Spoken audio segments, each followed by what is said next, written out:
और कुर्स्क में घुसी यूक्रेनी सेना का अंत निकट आ गया है। उत्तर कोरिया के सैनिक विध्वंसक हो गए। किम जोंग ने कुर्स्क में तोप, मिसाइल और मिसाइल लॉन्चर भेज दिया है। उत्तर कोरिया के सैनिक अब कुर्स्क में यूक्रेनी फोर्स को इन्हीं हथियारों से खत्म करने का अभियान शुरू करने जा रहे हैं। इसके बाद कुर्स्क युद्ध का स्वरूप पूरी तरह से बदल जाएगा। सवाल यह है कि क्या रूसी सेना और उत्तर कोरिया के सैनिक दिसंबर के अंत तक कुर्स्क को यूक्रेनी फोर्स से मुक्त करवा पाएंगे?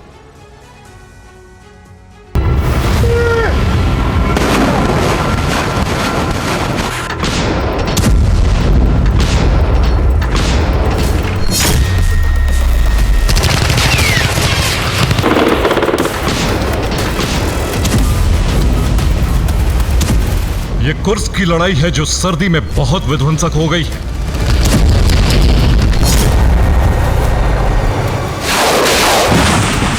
कुर्स्क में फंसी यूक्रेनी सेना का बचना अब असंभव लग रहा है। यूक्रेनी फोर्स के लिए उत्तर कोरिया के सैनिक काल बन गए।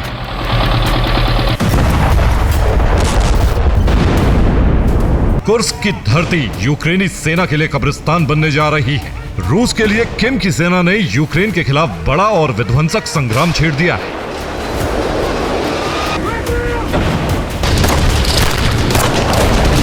उत्तर कोरिया ने पहले सेना भेजी और अब आर्टिलरी और मिसाइल लॉन्चर भेज दिया है।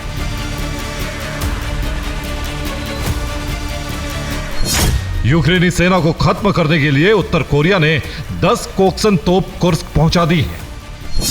इतना ही नहीं, पोगोक-सॉन्ग 2 मिसाइल फायर करने वाले 4 लॉन्चर भी पहुंच गए।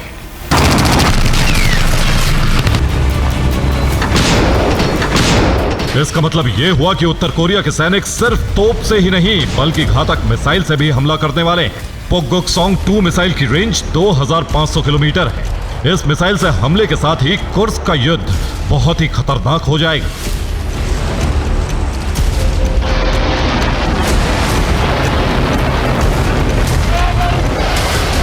यूक्रेनी फोर्स के खिलाफ एक तरफ उत्तर कोरिया के सैनिक हमले कर रहे हैं तो दूसरी तरफ रूसी सेना वज्रपात कर रही है।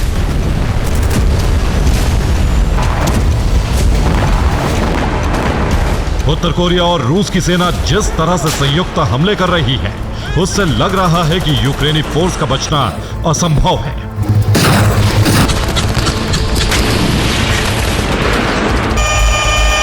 रूसी सेना ने कुर्स्क में यूक्रेनी ठिकानों पर ग्रेड MLRS से जबरदस्त हमले किए। रूस की आर्टिलरी यूनिट ने होवित्जर से धावा बोलकर यूक्रेन के टैंक और सैन्य वाहन को खत्म कर दिया।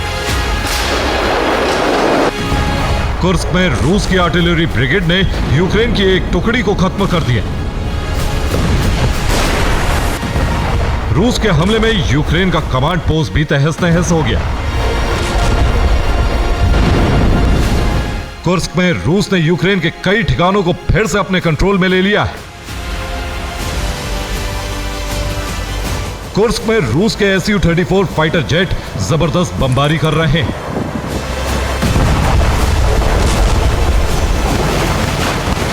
चौबीस घंटे के अंदर रूसी और उत्तर कोरियाई सेना के हमले में यूक्रेनी फोर्स को बड़ा नुकसान पहुंचा है।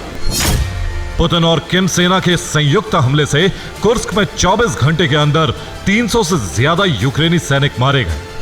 हमले में यूक्रेन के 3 टैंक और 6 सैन्य वाहन भी जल गए।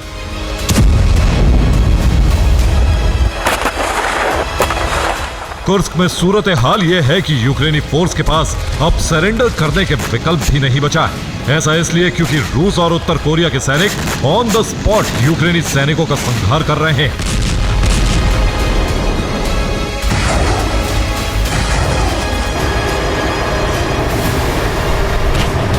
यह संघर्ष तब शुरू हुआ जब पुतिन ने अपनी सेना के साथ साथ उत्तर कोरिया के सैनिकों को भी आदेश दे दिया है कि कुर्स्क को दिसंबर के अंत तक यूक्रेनी फोर्स से पूरी तरह से मुक्त किया जाए।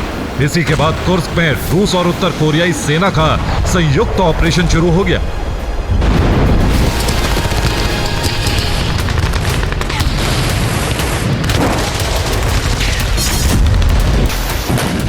कुर्स्क की जंग में उत्तर कोरिया के सैनिक अब घातक मिसाइलों से हमला करने जा रहे हैं। इसका मतलब यह हुआ कि कुर्स्क की जंग अब बहुत भयावह रूप लेने जा रही है।